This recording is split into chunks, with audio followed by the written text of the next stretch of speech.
कहते हैं कि कुछ कर गुजरने की चाहत हो तो कोई भी काम मुश्किल नहीं होता। जी हाँ, हम बात कर रहे हैं अजमेर के चौरसिया आवास रोड पर रहने वाली 22 साल की नंदनी की, जिसके जन्म से ही हाथ पांव काम नहीं करते, लेकिन नंदनी मुंह से शानदार पेंटिंग बनाती है। पिछले रविवार को प्रधानमंत्री नरेंद्र मोदी के मन की बात के 100वें एपिसोड का कैनवास बनाकर नंदनी चर्चा में आई है। हर कोई नंदनी व उसके हौसले की जमकर सराहना कर रहा है। चौरसिया आवास निवासी प्रेम प्रकाश गौड़ के घर 22 साल पहले नंदनी का जन्म हुआ। नंदनी को न्यूरो की परेशानी होने के कारण उनके हाथ पैर काम नहीं करते थे। प्रेम प्रकाश ने अपना सब कुछ दांव पर लगाकर भी नंदनी का इलाज करवाने का प्रयास किया, लेकिन जब वह इसमें सफल नहीं हुआ तो वापस अपने शहर अजमेर लौट आए। जब किराए के मकान में प्रेम प्रकाश अपने परिवार के साथ रह रही हैं, नंदनी की बड़ी बहन कृतिका जयपुर के निजी कॉलेज में असिस्टेंट प्रोफेसर है। नंदनी से की विशेष बातचीत में बताया कि उसकी कमी के चलते कभी भी उसे माता पिता की ओर से बोझ नहीं समझा गया, बल्कि और उसे सपोर्ट ही किया गया। नंदनी ने कहा कि वह पूरा समय बेड पर ही रहती है। उसने यूट्यूब व सोशल साइट की सहायता से अपनी पढ़ाई शुरू की। वह एक दिन भी स्कूल नहीं गई है, लेकिन 12वीं की परीक्षा पास करके अब ग्रेजुएशन के फर्स्ट ईयर में है। सर 1 से 1.5 दिन में आधे दिन में मैंने उसको ड्रॉ किया था और उसके बाद एक दिन में मैंने उसे पूरा पेंट किया। हाँ जी, ये पहली बार मैंने कैनवास ट्राई किया था। इससे पहले मैं पेपर शीट्स पे काम करती थी और मिट्टी के दीपक पे। आपके शरीर में कौन से हाथ पांव काम नहीं करते, फिर भी आपने पेंटिंग? मेरा जो माइंड है उसके अलावा ऐसा सच कुछ भी नहीं करता। मेरे को बाय बर्थ प्रॉब्लम है और ग्रेजुअली मेरी हाथों की टाइटनेस बढ़ रही है। मैं सभी को ये कहना चाहूँगी कि स्पेशली फीमेल्स को कि इंडिपेंडेंसी बहुत ज़रूरी है। आप सब में कोई ना कोई टैलेंट होता है, आप अपने टैलेंट को एक्सप्लोर कीजिए और उसको आगे ज़रूर बढ़ाइए।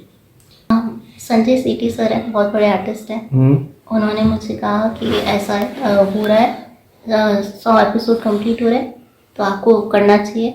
और दूसरा, मैं पीएम मोदी से मेरे को बहुत अच्छे लगते हैं एज अ लीडर, इसलिए मैं उनसे वैसे भी उनका पोर्ट्रेट बनाना चाहती थी।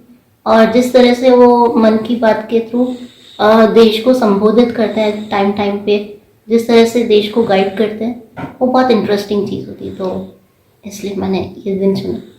मैंने 15-20 दीपक बनाए, उनको पेंट किया है और 20-25 मैंने पेंटिंग्स और स्केचेस बनाए। नंदनी ने बताया कि एक दिन वह सो रही थी, यूट्यूब पर पेंटिंग के वीडियो से उसे कुछ पेंटिंग करने का मन हुआ, तो उसने अपने पिता की पोर्ट्रेट को बनाने की इच्छा अपनी माँ सीमा शर्मा के सामने जाहिर की, जिस पर उसकी माँ ने भी उसे कलर पेपर शीट प्रदान किए। जब उसने पेंटिंग बनाई तो हालांकि समय लगा, लेकिन हूबहू बना दी, जिसे देखकर परिजन भी खासा हैरान रह गए। नंदनी ने कहा कि उसके बाद से उसने पेंटिंग की दुनिया में कुछ करने की ठानी और वह तब से लगातार कुछ न कुछ पेंटिंग्स बना रही है। नंदनी को मेरे इसके बर्थ के समय मुझे कुछ गायनिक प्रॉब्लम थी, हो सकता है इस वजह से ऐसी प्रॉब्लम हुई हो। वही सुबह सबका जैसा रहता है वो रहता है, फिर दिन में ये पेंटिंग वगैरह करती है और शाम के समय पूजा करती है, रात में टीवी देखती है। एक बार मैं ऐसे खाना खा के उठी, उसका ऐसे ये जो पोर्ट्रेट है, इसने इस वाले पोर्ट्रेट में से अपने फादर की बनाई, तब पता लगा कि नंदनी को इतना अच्छा। इसने अलग अलग चीज ट्राई की है, इसको एक चीज बनाने का शौक नहीं है।